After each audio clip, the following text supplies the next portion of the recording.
Quijano, maybe even before you read the text this weekend, because it's a pretty complex text. It has a lot of concepts, and it doesn't make a lot of sense for you to read a lot of stuff that maybe you cannot quite understand until you have some explanation. So I thought I'd introduce Quijano briefly and then try to explain the main concepts and upload this to Moodle, hopefully for your great benefit. Quijano is one of the few intellectuals that made his career by working at the University of Ciencias Sociales de San Marcos, which is in Peru. Most of the people that we are going to read, whether they were born in the global south like Quijano or elsewhere, they got their PhDs in the United States, and only after that were they able to show the US Academy how important their thinking was. Quijano managed to do this without going that route and without working much outside of San Marcos, and the bulk of his theory came from his days as an intellectual in Peru. So this tells us a lot about Quijano in the sense that he's probably one of the most well-versed people and probably one of the founders of what we call today decolonial or post-colonial theory. Quijano is mostly interested in talking about his work on capitalism, colonialism, and racism.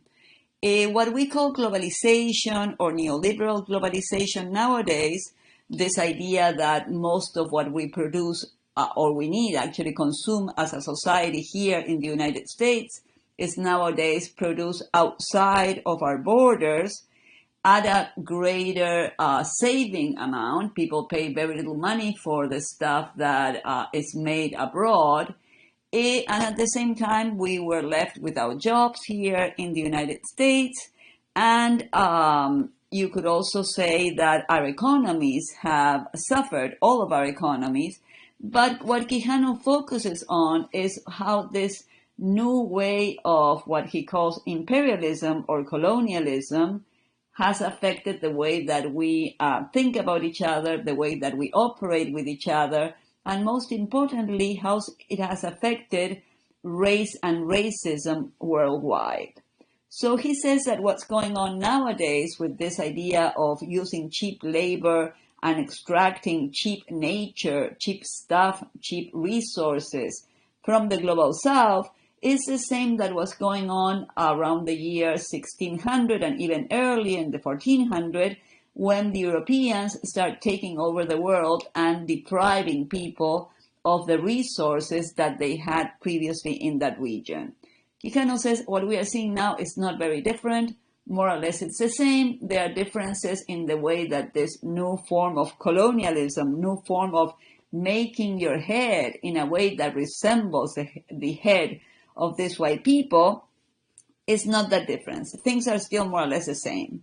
He says that the move behind what's going on is the same ideology that we talked about last class, which was Eurocentrism. The idea that if you hadn't developed in the way that the West had developed, then what you had is very poor people that need to be pushed or somehow helped into capitalism. Otherwise, their resources are wasted, their people are wasted because they are not doing things in the same way as the white people did, supposedly moving from societies that gathered and hunted food into societies that no longer did that, started planting, raising animals, and eventually, as a result of many conflicts and many battles, we end up with what we call civilization, capitalist civilization. He says that this is the same ideology that's going on now with our ways of exploiting people outside of our borders, that nothing has changed much. He also explains that racism is the main axis of oppression resistance. So when we talk about axis of oppression resistance, what we are saying is that there are certain ways in which we interact with each other that are oppressive.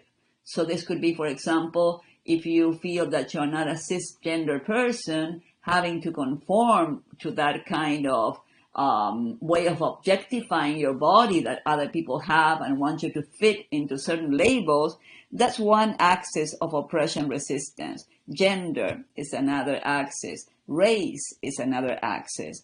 According to Quijano, race and racism are the most important axis of oppression and resistance at the moment because of the way that we were colonized, all of us outside of the great countries of the West, the way we were colonized makes this idea of racism almost inseparable from the idea of capitalism. Another very important concept that he's going to use all throughout is the concept of coloniality of power. That means the capacity that those in power have not only to conquer your body, your resources, your land, your family, anything that they want to take from you by brutal force, but they also have a way of convincing you that you need their help.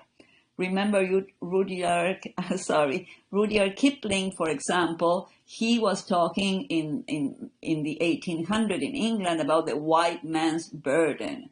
This poor white man that had to go into the jungles of India or into the jungles of different countries in Africa just to make sure that these poor people of color will help out of their misery, because everybody knows that if you don't live like a capitalist white human being, then you're not really happy. So this idea of the coloniality of power is this capacity that we have as white Europeans, as white people, to co-opt somebody's life, somebody's vision of themselves, somebody's vision of their own society to make them feel inferior and thus dominate them better. So again, just as a quick reminder, Quijano's talking about a period that starts in the 1400s, more or less, with the first people who were captured by the Spanish and the Portuguese, and then it extends throughout most of Europe and also the United States. And this process, the formal process of what we call colonialism or imperialism, really doesn't end until the late 1800s and even earlier, some people think. So this is just a reminder that Quijano is talking about a worldwide process through which capitalism expanded throughout the world. So again, the two main axes of oppression: race. The colonizer thinks he's superior to the colonized, and this is how many identities are created, especially in the global south and especially in Latin America, where Quijano is thinking about capitalism. So before the Spanish arrived, our people would be called Diaguitas or be called Caribbeans. They had given themselves a number of names, but the moment the colonizer arrives, they change the dynamics of society to the point that they create what we call these new identities. There was nobody, an Indio, an indigenous person, a Native American. These were just the inhabitants of the land that called themselves according to the different names of the groups that they were into. I could be a Cheyenne woman. Somebody else could have been a Caribbean in the Caribbean area precisely. But they didn't see themselves as Indians or indigenous or Native America. These new categories, indigenous, mestizo, the mixed blood, the Spanish, the white, all those are categories that reflect the deep transformations that those societies went through, which ended up dehumanizing this individual who was found in those areas and turning them into an Indio, something that we didn't even know existed in Latin America, because, as you know, Columbus stumbled upon the Americas. He was looking for a direct route to India, and he didn't know that there was a continent in the middle, which was us. So he says that this new situation created a new structure of labor that he calls world capitalism, where production and extraction and exploitation changed in a global way that was very different from what we've seen before. And he says there's a new, what we call a birth of a new technology of domination and exploitation, which is race combined with labor. And Quijano is going to explain how this labor, this work that we do for the colonizer, is intricately connected with the domination that happened and the colonization that happened, and the fact that these people make very little money compared to white people, especially at the time, is something that he kind of thinks is very, very connected with this idea of a new axis of racial and labor exploitation. So this is how he explains the coloniality of labor. He says that unpaid labor was assigned to colonial races. That means the Spanish arrived, they enslaved part of the population, and they allowed them to feed themselves, but that was it. There was no payment of any kind of salary. They were taken care of, so to speak. On the other hand, labor was controlled by salaried whites. Latin America is very different, if you recall, from the United States conquest. People didn't arrive by the million to Latin America. Very few white people, strongly armed with the church, the Catholic Church, supporting them very closely. Those were the people that were controlling the labor of themselves and getting paid for that labor, but also controlling the enslaved labor of the folks who were living there before.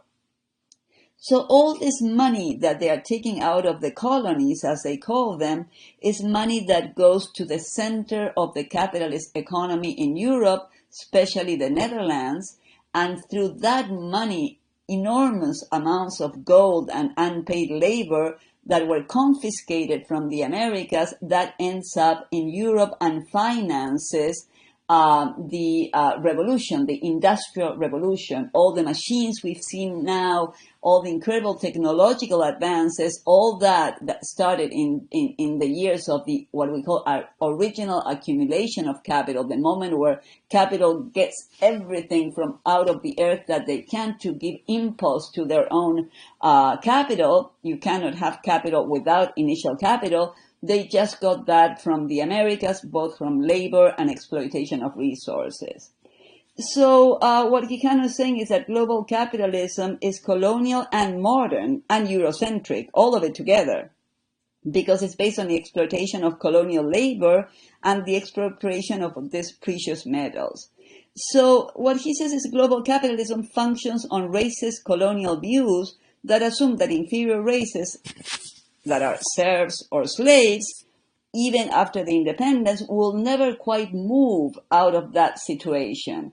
In my family, for example, part of my family was of indigenous descent, and when my mother had nothing, absolutely nothing, she was a maid working for middle-class families, while my dad, that was brought with the second colonization, we could call it, of Latin America in the 50s and was from a white family, European white family, he already had a small workshop by the time they met. This just gives you an idea. And if you look at the leadership of Latin America, with exceptions now of some of the more interesting presidents, you will see that they're all white skinned. That means that since the days of the colony, my family has been working for these people that had a lot of money, the side of my family that came from my mom's side. So we were never able, not even after my mom was born in the early 20s of past century, to break free of that initial situation of bondage. So he also talks about intersubjective relations of domination. Big words, I'll try to explain. He says that Europeans expropriated cultural discoveries, stuff that was already part of the culture of people in India or part of the culture in people in Latin America. That was sort of like packed also, not just the gold, but also these experiences, these amazing experiences were also packed and sold outside of the colonies. So he talks about repressive colonized forms of knowledge production. That means the way that American Indians, for example, connected with each other. Those situations were also situations of colonization that somehow white people messed with those forms of knowledge and changed them. For example, we all know that many Native American cultures had a space for being for what they call the two spirits. Somebody that doesn't hold what we would consider a fixed sexuality. If anything, we could call them gender neutral. We could call them people who bend gender rules, people who experience sexuality and in a non-mainstream way. These were practices that in some of the cultures up north were accepted, and instead what happened was when white people arrived, they considered that a terrible depravity, and people who held those kind of subjectivities many times were killed, or at least forced not to practice openly what they wanted to practice. So this also happened in very similar ways with religions. The white people's religion, Catholicism, was imposed on other people, and if you didn't accept them, then you were the devil, and you were killed at the stake. So in a way, he places colonial lifestyle as the past of an European lifestyle, something of the past that they were not able to move forward along with the people that they were conquering because they didn't feel proud. They felt proud about themselves, but wanted to totally re-educate, if you want to put it in those terms, those folks who were different from themselves. So he says that, and this is super important, and it's something that you will probably have to find in the text and cite. He says that there are two founding myths to Eurocentrism. The idea that the history of human civilization is a trajectory that departed from the state of nature and culminated in Europe. So if you remember Rousseau, Locke, and Hobbes, the three of them were critical of what they think of as a state of nature. They believe that before capitalism, before civilization, you had people who were living like animals and not like human beings. So anybody who was in the Equatorian Guineas or in Latin America or in Central America, etc., those were considered people who were inferior, more closely connected with nature and with animals than human beings. Now, we know it's nonsense to talk about state of nature because human beings were never in a state of nature. We've always had culture.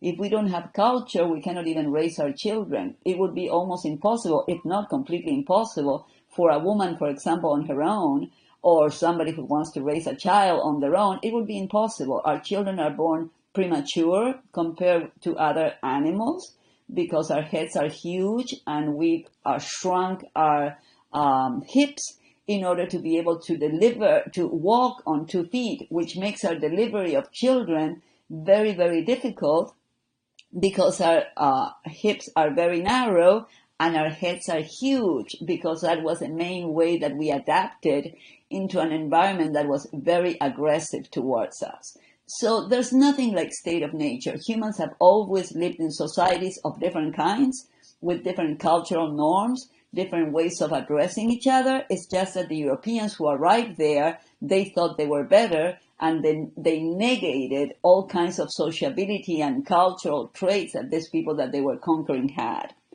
So that's one of the big myths, that there was a state of nature, which there never was for any human being across time and space.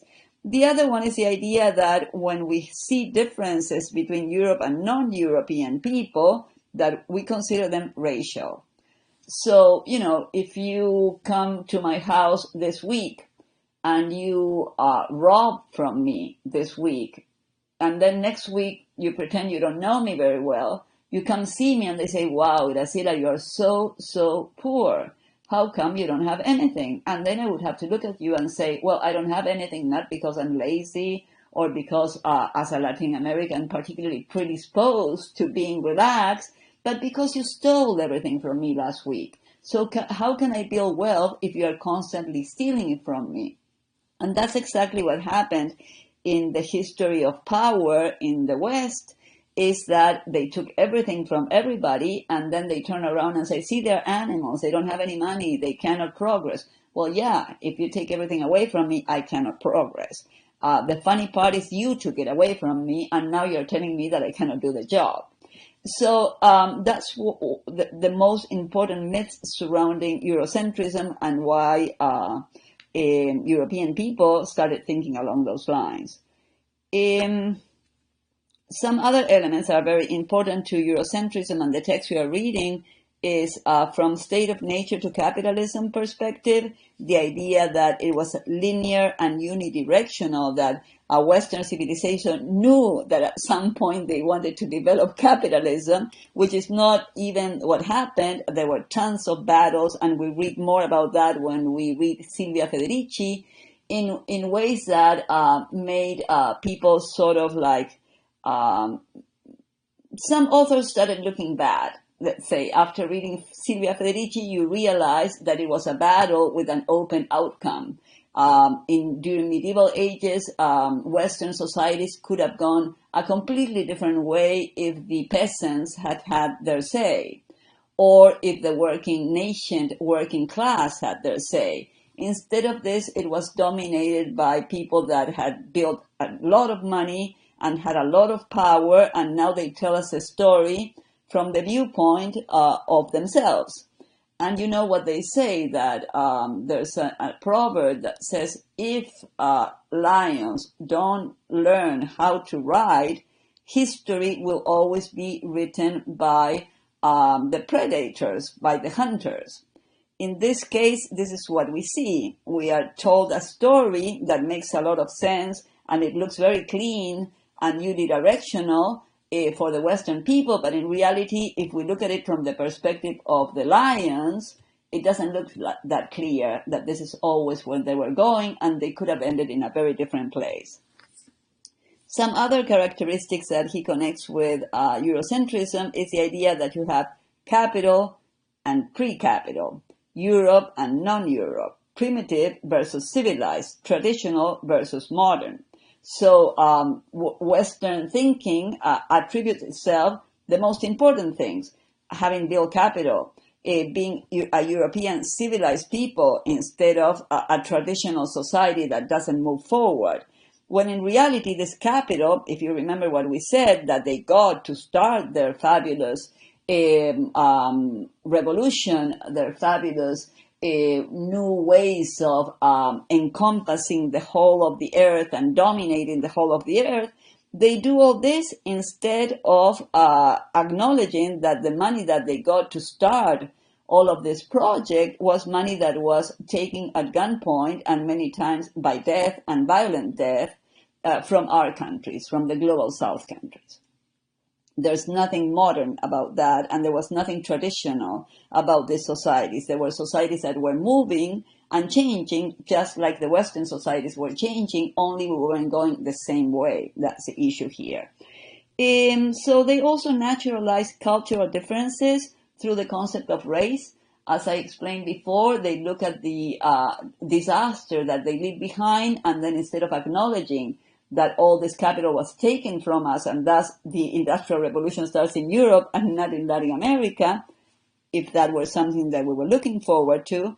Instead of that, they blame it on your race. Latin Americans are lazy, black people, I don't know what, other people do other things that are even worse according to them. And all of that is just to mask the fact that we were looted, basically, and exterminated, many of us. So they show you something like this. People are non-Europeans that are living the past of Europe. So eventually they will move forward. It's just that they need a little bit of a push. The fact that the push was actually more than a push, it was like something running over you, a truck running over you, it doesn't seem to make much of a difference. So I'll upload this now, and hopefully it will help you understand the text. And we'll talk about how to use this resource in the future. Bueno, thank you.